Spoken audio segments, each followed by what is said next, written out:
মিষ্টি খেতে তেমন একটা পছন্দ না করলেও কেক আমার অনেক বেশি পছন্দ। আর যদি হয় এমন মজার মজার কেক। আমি আসলে মূলত বাফেটে যাই কেক খাওয়ার জন্য, কোক খাওয়ার জন্য আর সালাদ খাওয়ার জন্য।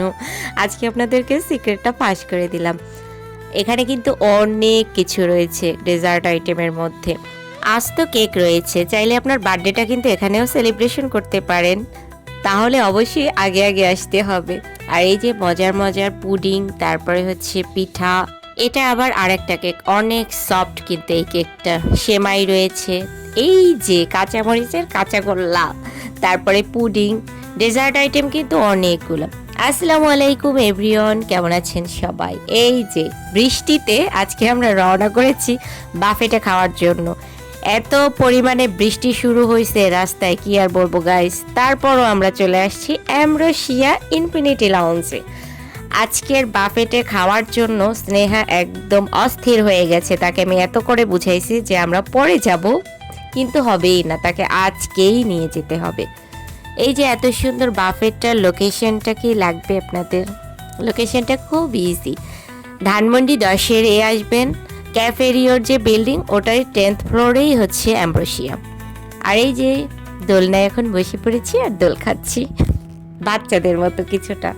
এখানে কয়েকটা ছবি ক্যাপচার করে দেন চলে যাই খাবারের ওখানে। খাবার তো খেতে হবে না গাইস, ছবি তুললে কি হবে?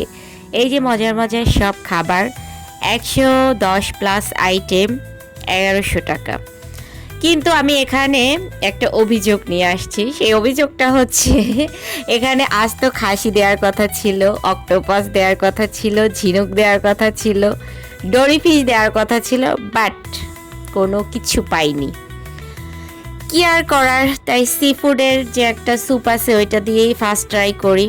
আর এই যে খাবারগুলা, আসলে আমার এগুলো একদমই ভালো লাগে না, সত্য কথাই বললাম আপনাদের সাথে। আমি মূলত সি ফুড লাভার আর সি ফুড খেতেই আসছিলাম। বাই দ্য ওয়ে, আমি একটা কথা বলতে চাই, সেটা হচ্ছে ফুড ব্লগার যারা, আপনারা অবশ্যই একটু সতর্ক হয়ে ফুড ব্লগিং করবেন। কেন বলছি কথা জানেন? কারণ আপনাদের এই ব্লগগুলো দেখে আমাদের মতো কিছু পাবলিক আছে দৌড়ে চলে যায় বাফেটে খেতে, কিন্তু আপনারা যে ভিতরে যে বানিয়ে বানিয়ে মিথ্যা বলেন, এগুলো কিন্তু ঠিক না। এই যে আমরা একরকম ভিডিও দেখি আর গিয়ে দেখি আর একরকম, তাহলে কিভাবে হবে বলেন তো? আপনারা যেটা সঠিক সেটাই বলবেন। একটা খাবার মিসিং থাকতে পারে, বাট এতগুলো খাবার মিসিং হলে কেমন না? টাকা কিন্তু সেই ঠিকই 1100। যাই হোক, কি আর করব, অনেক দুঃখ ভারাক্রান্ত মন ছিল। আর আমার থেকে বেশি কষ্ট পেয়েছে আমার বোন, কারণ ও আজ তো খাসি প্লাস হচ্ছে অক্টোপাস, ঝিনুক এগুলোই খাওয়ার জন্য গিয়েছিল। আর সালাদ টালাদ আমি পছন্দ করি, এর জন্য আমার কাছে বেশি একটা খারাপ লাগে না। আর আমি যদিও জানি বাফেটে এমনই করে, আর ফুড ব্লগিং যারা করে তারা ম্যাক্সিমাম টাইমই এমন মিথ্যা কথাই বলে, কারণ তাদের সামনে দেখায় একরকম, পরে সার্ভিস দেয় অন্যরকম। আমি জীবনে এত মোমো খাইছি, এমন বাজে মোমো আমার লাইফে খাই নেই ভাই। এক পিসের অর্ধেক জাস্ট মুখে দিছি, আমি আর খেতে পাই নাই, কি আর বলবো। যাই হোক, অনেক দুঃখ নিয়ে আর কি বাসায় আসতে হয়েছে। আপনারা বাফেটে যাবেন অবশ্যই ভিডিও ঘাটাঘাটি করবেন, দেন তাদেরকে ফোন দিবেন, ফোন দিয়ে আগে জানবেন কোন খাবারটা আছে অ্যাভেলেবেল আর কোন খাবারটা নেই। তো এরকমের অ্যাড দেখে আমার মতন কেউ আর ভুল করবেন না। যাই হোক, এটা খেতে খেতেই আজকে বিদায় নিয়ে নিচ্ছি। তো সবাই ভালো থাকেন, সুস্থ থাকেন, নেক্সট ব্লগে আবার দেখা হয়ে যাবে। আল্লাহ হাফেজ।